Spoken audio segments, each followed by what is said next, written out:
he on TV right here, and he just walked in the living room. Something ain't up. This man is somebody. But as we got older, people and family members started telling us, and it became more like of a natural thing, like just like, okay, yeah, that's my uncle.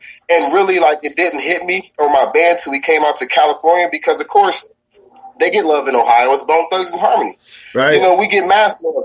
So we're used to that type of stuff. But when we came out of Cali, it really hit me, because people was like, man, your Uncle Busy Bone, man, that nigga, what? Like, literally, that's what people was coming up to me. I had people running up to me like they about to fight. And he not trying to fight. He just excited. I had somebody grab me by my shirt one time and was like, hey, you keep performing like that. And I'm like, whoa. So growing up in the house of Bone Thugs and Harmony, it was like a great experience, because it helped create, Bloodline Harmony. And it helped create who we are and the message that we're trying to present to the world in our generation, and, all generations, honestly. So it was a real honor and experience just to be around it. Now I'm older and I can understand it. And growing up was just like, it was always a good time. That's all I can say. It was always a good time. Like, everywhere, no matter where we went, my Uncle Busy Bone, he's very vibrant. He lights up everywhere he's at. He's a very happy person, despite what you see on the interviews and TV sometimes. Like, he's a very loving person. And when he comes in the room, you feel his energy from being who he is, because he's traveled the world. So every time he come around, we felt the energy. And it's just like, that's something we're used to, the energy. So it was a real great experience, to answer your question. Okay, definitely.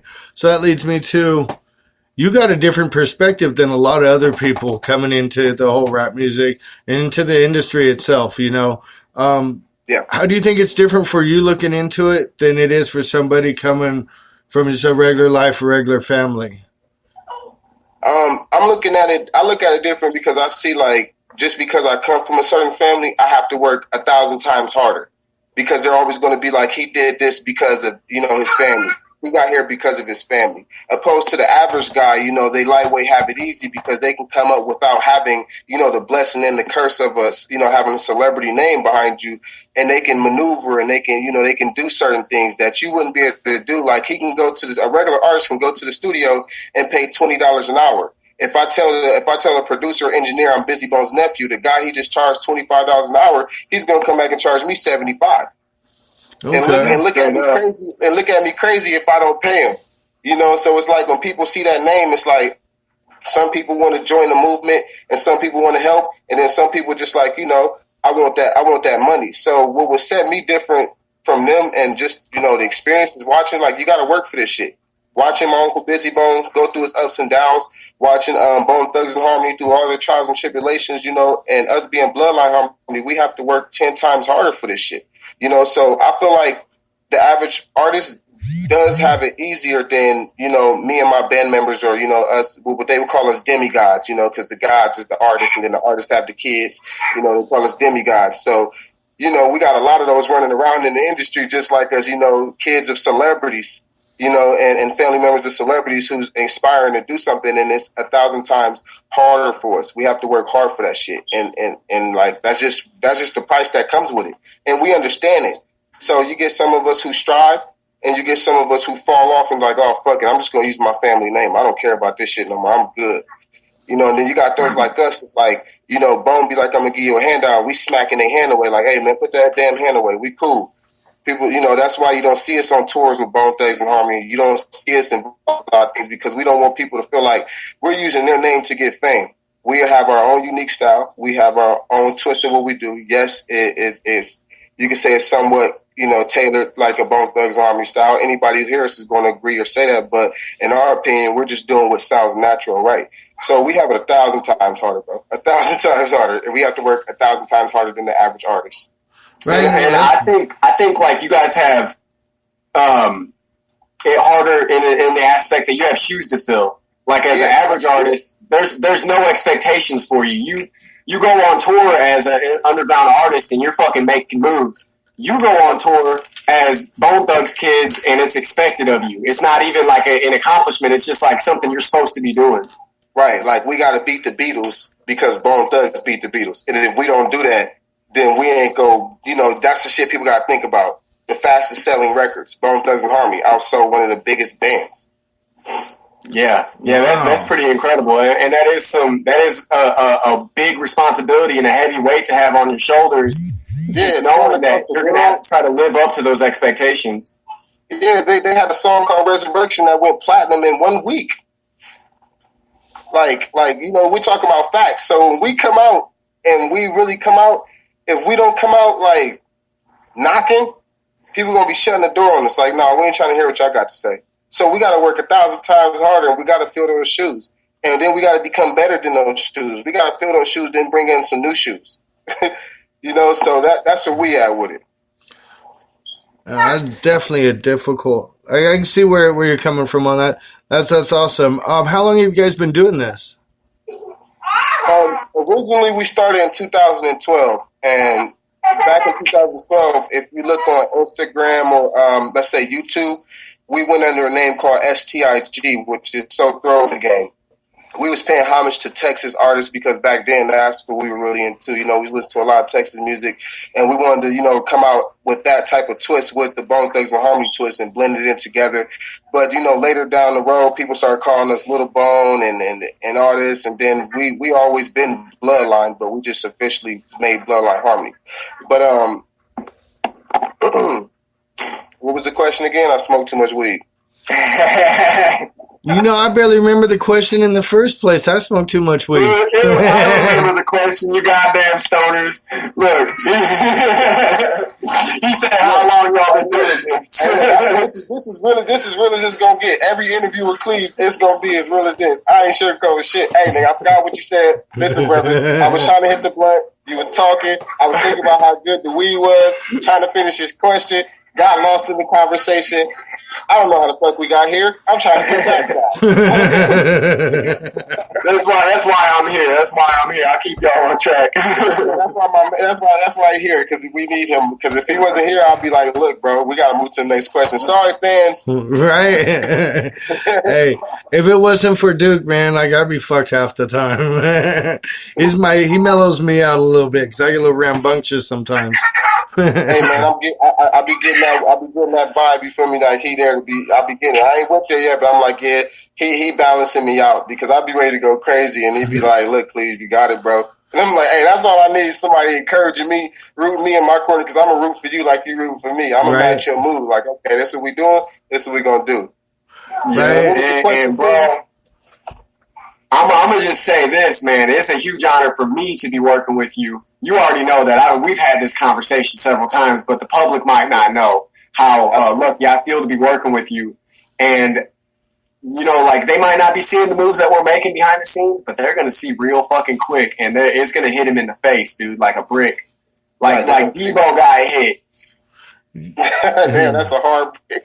Well, y'all are doing something right, because I keep seeing Bloodline Harmony, Bloodline Harmony, Bloodline Harmony, Instagram, Facebook, and shit. Fucking got grinders out there. That's because we really got organic fans, and I can really appreciate that. I love all my fans, and I tell my fans every time. I try to take time, me personally, to reach out to each ones that reach out to me and make sure I talk back to them and make sure that, I let them know, like, I do this for y'all. Like, without my fans, I ain't shit. And I don't care how many artists don't admit that, but that's something that needs to be said, because y'all the ones that spin in my music. Y'all the ones that's, I'm changing y'all lives and y'all changing my life. So it's like, it's like a circle. I'm giving out that energy and I'm getting it back tenfold. So I really appreciate everything, the energy itself, the positive energy, so I appreciate that. All right, I feel that. Yet again, I smoked too much weed. That shit was just cycling in my head and shit. I had like 4 questions and it just went by. Okay, but I do remember now. So we talked about one aspect of it not being easier. So where I'm going with now is, did you expect so much grind, so much time on your phone, so much reaching out? Like, was that more of a surprise to you though? Like how much actually little stuff you have to do just to fucking keep pushing this shit forward? Yeah, it was. It was like, because like we chose to go around where we didn't want to, we wanted to experience. We didn't want nobody to tell us. We didn't want to be told shit. We was hard-headed as hell when we first came out. They looked at us like, oh, those, they hard. So we had, when it hit us, the work that needed to be done that we didn't see, that shit was like overwhelming. It was like you see the little animation cartoons where you watch and you go in and like, hey, it's time for you to go back to work. And this guy got like a bunch of papers piled on his desk. That was us. And we like, whoa. And they're like, hey, you also got these shoes to fill, by the way. And we like, wait, what? We was just rapping. We didn't know we had shoes to fill. They're like, oh, yes, you got shoes to fill because you're rapping. And we like, damn, so we can't even rap for fun. So like it really hit us, man. It really hit us. But like me and my team, like we're dedicated and we're persistent and consistent with everything we do. So it's like once we put our minds to it, we get the shit done. It'd be a lot of work, and it was a lot. It was hard for us to adjust, but we did it. We did adjust. When did it hit you? Like all of a sudden, like you're like, wow, like this is actually happening. Like this is really moving forward. Was it, just gaining traction in the industry, or was it, one of Bone Thugs reaching out? Like, yeah, you were fucking doing it. Like this, you're on fire.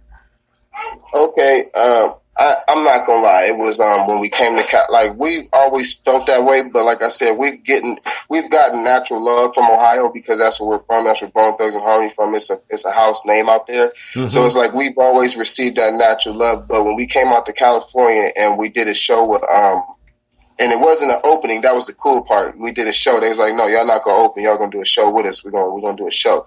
We did a show with DJ Quick and Sugar Free, and nice. DJ Quick. And like before it even happened, this is what we knew. Like, cause Sugar Free, he looked at us and he was like, "I know y'all from somewhere." Mind you, we ain't met Sugar Free a day in our life. He like, "I've met y'all somewhere." He was like, "I met y'all," and we was like, "No, we ain't met you. We know we ain't meet you. I don't recall if I met Sugar Free the pimp. You feel me? Like I know, right?" Like so he was like, "Yeah." He said, "I told DJ Quick." This is what he said. I couldn't make this up. Well, hopefully he watched this interview sometime down the line. He was like, when I saw y'all, I told DJ Quick, I don't know who they are, but those dudes is it. He's like, they it. Look at them. He said, you can tell by the way they walk. Look at them. They next. He said, I told y'all was next. And I'm looking at Sugar Free like, damn, a pimp just gave me some game. Some game niggas have to pay for because ain't no OG gonna tell you next. They gonna keep you wondering and thinking. Right. He went up and told us, we next. Showed us love. Went on stage and they actually watched us perform. DJ Quick and Sugar Free. And it hit me when they announced us. They was like, we got the sons and nephews of, they didn't say Busy Bone at the time. They said Bone Thugs and Harmony. So when they already heard it coming out, the name was already up there on the flyer. It was the House of Blues on Sunset Boulevard before it got shut down. Nice. This is when we knew it was it. I was in the back of my dressing room with my band, and we was smoking, we was drinking, we was eating, we was nervous as hell. Well, I go out there on the stage, I see like 20 people. I'm like, oh, it's not going to be that much people. So we go back in the backstage for like another 30 minutes, to vibe and get our stuff together, get our set together. And I started feeling different. Like I felt different. I was like I felt different. I didn't realize I was feeling energy, right? So I'm like, I feel weird. Y'all don't feel that? They was like, nah.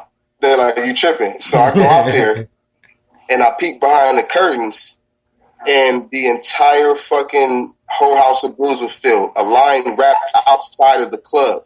I ran back to my band. I ran back to my fucking dressing room so fast. I went and told my band members, I'm like, hey, it's fucking sold out. I went up and I went to the promoter. I'm like, how many people is here? He said, capacity is 25. He said, but we're looking at, close to 31.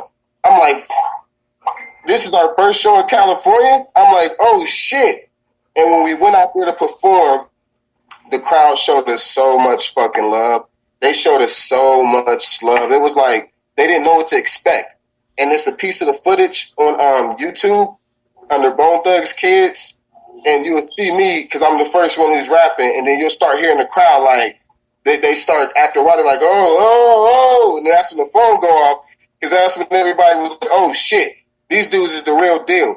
And when after the performance, everybody showed us so much love. It was like, we was getting pictures from everybody. People wanted to shake our hands. We was signing autographs, shit we wasn't prepared for.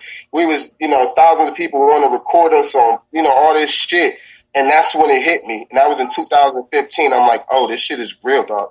This shit is real. And that's all I can say was like, this shit is real. And that shit was amazing. I feel you on that too. I'm from Southern California, from San Bernardino, and Bone Thugs was on the radio all the time out there. So I can see how you guys got the love.